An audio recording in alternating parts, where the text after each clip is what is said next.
So hi guys, mayong adlaw. Welcome to NatzMath TV. So this is now the first part of our review series for general mathematics subjects. So we will be answering questions related to general mathematics. So let us start with this example. Given the graphs below, which of the following is a function?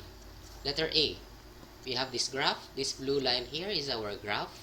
Letter B, we have this graph. Letter C, we have this circle as our graph. And letter D, we have this graph.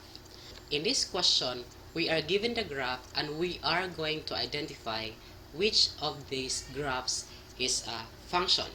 Now, to identify is a graph is a function, there is only one thing that we need to do.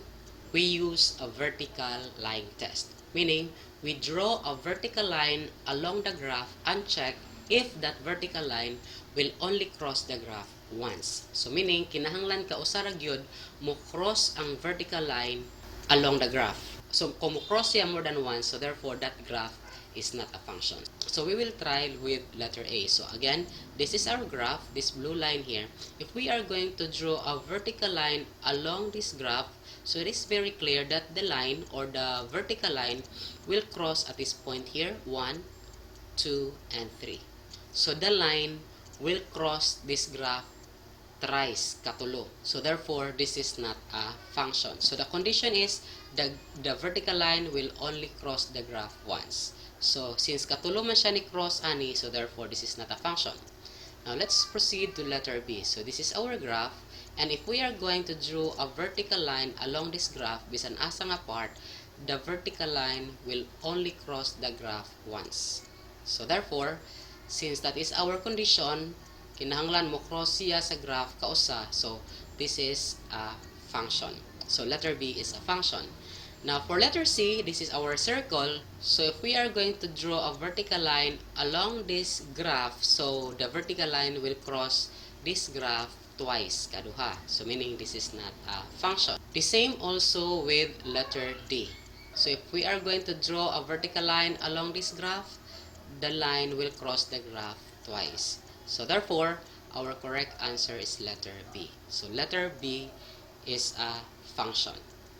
The rest of the graph are not functions. So again, what we need to remember to identify a function given a graph, we use a vertical line test, and the vertical line should only cross the graph once. Now let's proceed to the next question. Which table below does not represent a function? So this time we are given a table and we are going to identify which of the tables does not represent a function. Again, we are given here letter A. This is our table. Letter B, this is our table. Letter C, this is our table. And letter D, this is our table.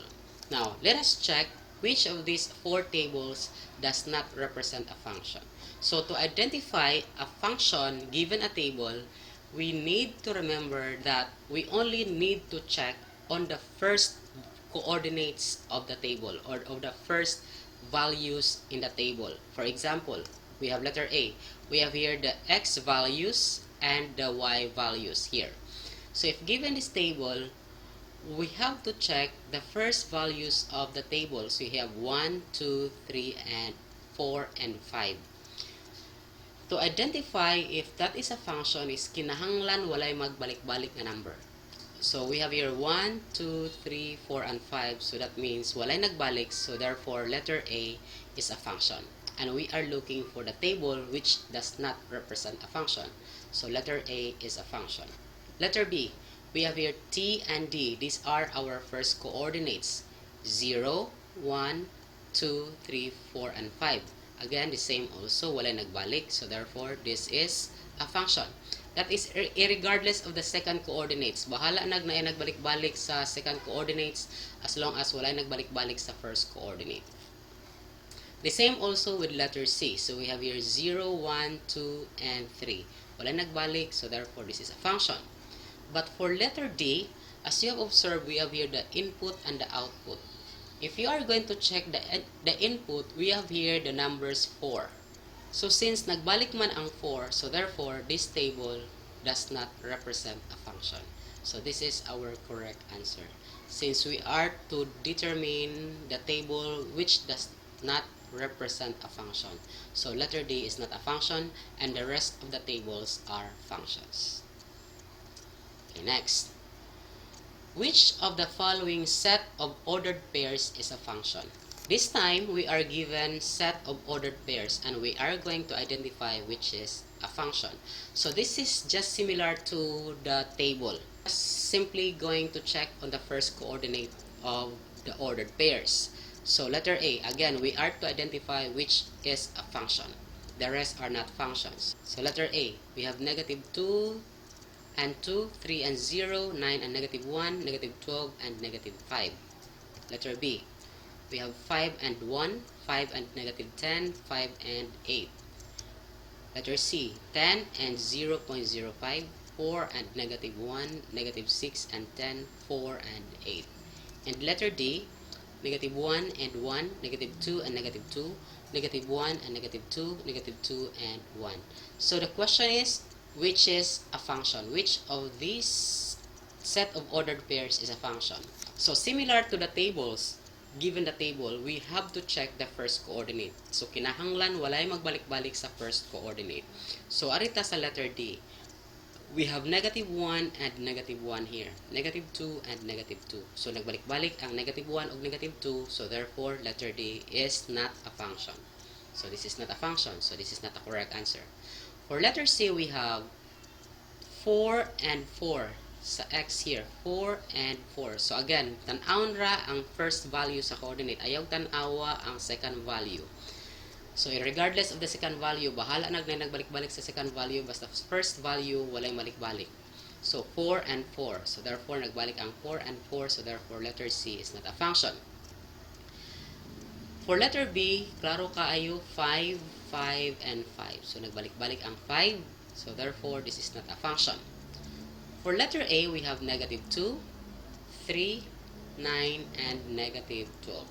So therefore, since walay nagbalik sa first coordinate sa letter A, so therefore, letter A is a function. Letter A is our correct answer. Okay, so that's it. I hope you have learned something from this video. To review, so to identify a function given a graph, what we need to do is just simply use a vertical line test.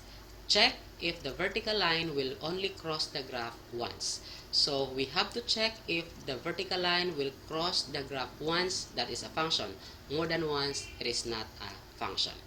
Now if given a table, again, we only need to check the first coordinate in the table, kinahanglan y magbalik-balik nga value. So to identify, given a table, to identify a function given a table, the first coordinate or the first values in the first coordinate should not repeat. So kinahanglan way magbalik.